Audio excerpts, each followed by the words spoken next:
As thinking men, we already know the tactic of tangling up men into a decades-long discussion on talk shows and news specials and the like, as they pretend to not understand what the problem is. We already know that the aim of efforts like this latest fiasco, the Gillette ad, is not simply an effort to teach respect for others. We know that because they're only worried about one-way respect, which goes from men to women. We already see yet another example of a commercial trying to bulldoze men into encouraging only girls to be strong, never a boy. It's time to stop talking to feminists and women about this. It's time to stop pretending, stop believing that one day if we just say it enough times and say it the right way, that they'll listen to us because we said it again.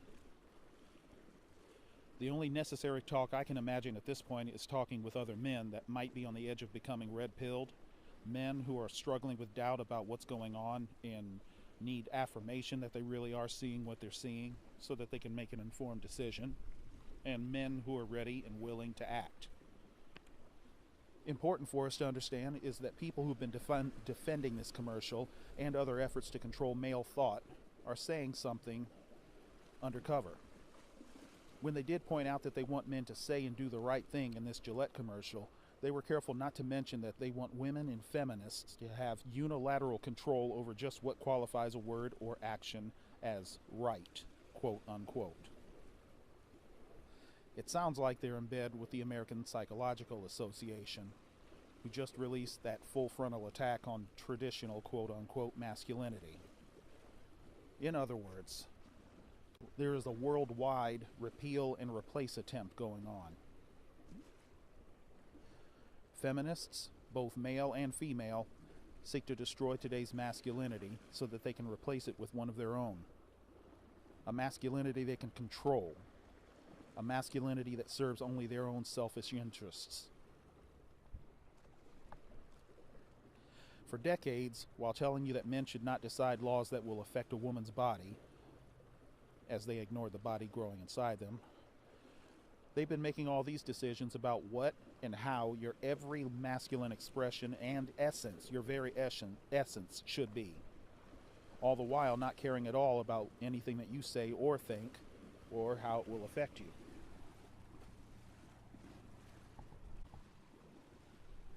If we think about it, these feminists are actually putting themselves into the position of God, deciding who, how, what, where everybody is supposed to be, even though they themselves haven't created anyone.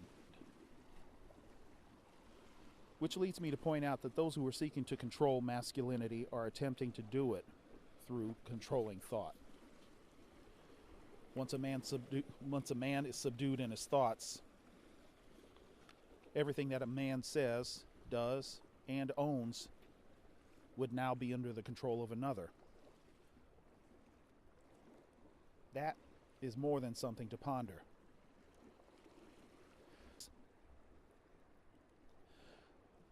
Of all the methods that those who are attempting to control male thought are going to use to measure their success, they will focus most heavily upon three things that are precious, three things that every woman desires from men: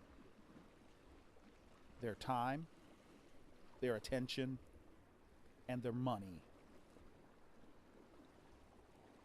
On a basic level, this is it. Of course there are others, but these three are the huge ones. And I'm here to say today that men must fight back by taking these three precious commodities out of the equation of any feminist that refuses to respect our masculinity. It is only action that aggressors understand, after all. They don't understand discussion. They don't even understand the most logical discussion.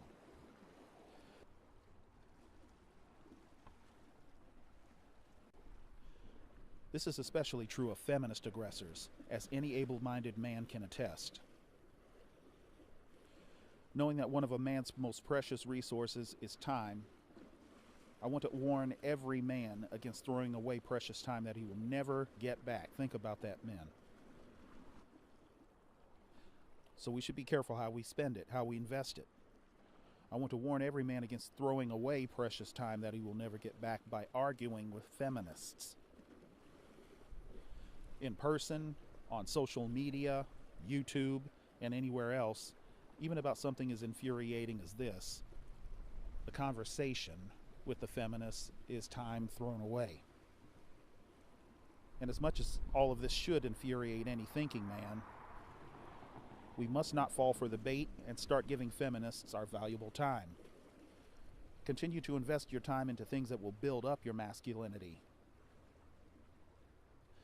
I will make another video soon dedicated to covering some ideas of just how to do that.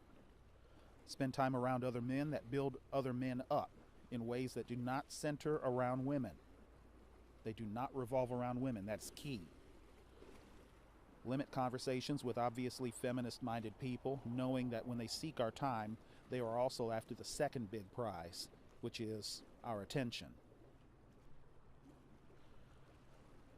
Our attention is demonstrating to the world what is valuable to us, for better or for worse. Women seek our attention in the form of listening to them ramble on and on. They seek our sexual interest. That includes when they had already decided to reject that attention.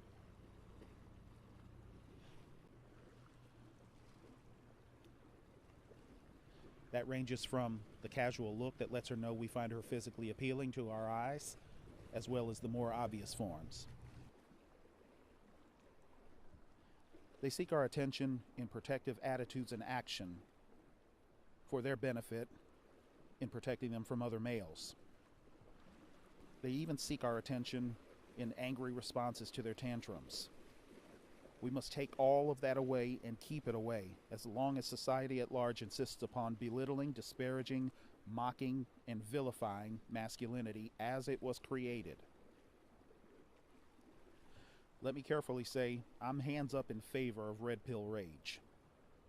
Indeed, I can tell you many areas of healing in my own life, of which red pill rage was a part. But that place of rage, as good as a launching pad as it can be, it's a place where we must not stay, especially when feminists attempt to enter our minds at that point and try to convince us that any destruction or abuse or injustice and all that brings, all of the desolation and the damage that it results in, is exclusively the doing of the evil patriarchy. Our attention is needed elsewhere to help men and boys hit back against those things that try to tear us down.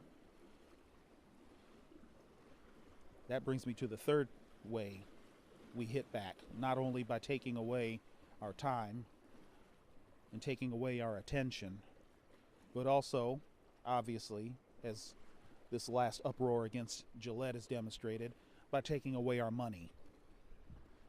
Our time and our attention always eventually culminate into our money being spent somewhere. And it goes without saying that we should vote with our dollars about all of this. Our money, it's a statement of approval or disapproval. Think about that for a moment. Whatever we spend our money on, we're showing our utmost approval or disapproval by not spending when we could. That's an absolutely big statement that has a lot, I mean gigantic influence on our environment. But we should also think more deeply about its application in this case. What I mean is because for a long time, many businesses have been crafty enough to make sure that they open several side chains under different names.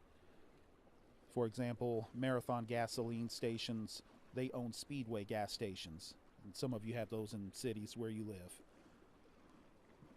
One reason they do this is because if somebody gets mad at a Marathon station and he storms out of the station and goes down the road to the Speedway station and says, I'll spend my money here, many times hasn't done the research to know that Marathon owns Speedway, and this person who thinks he's showing somebody a thing or two is really still putting his hard-earned dollars right into the pocket of Marathon.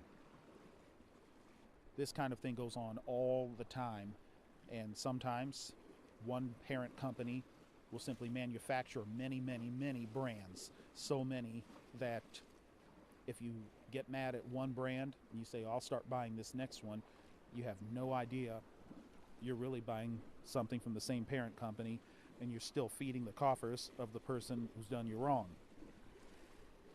So knowing this, men, we thinking men should spread around not just Gillette's name. That's obvious. That takes no brain cells at all. But we thinking men, we should go deeper than this and spread around a list of the products that Gillette's parent company, Procter & Gamble, are selling. And some of you have already done that. You've gotten out of the gates a lot faster than I have.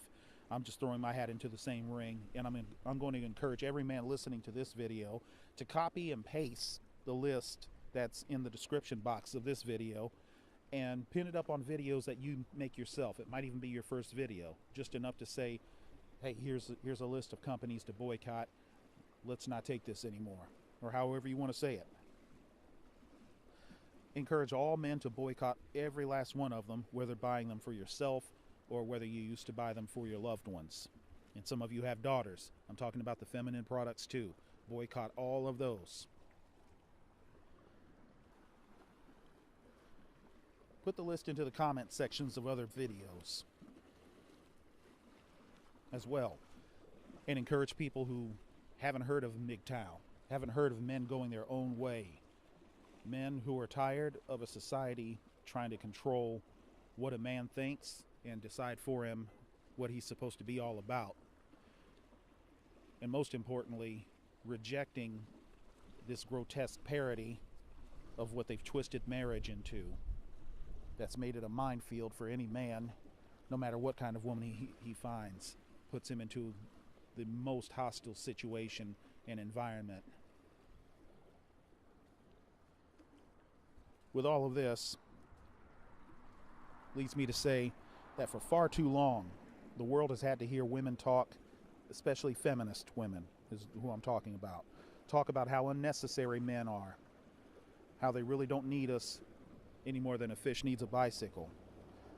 To talk about how independent they are now from us and how the world is perfect for them now that they're independent, how they really cannot do, how men can really not do anything that a woman cannot do much better for herself, much more impressively, much more efficiently, and in high heels, thanks to President Obama.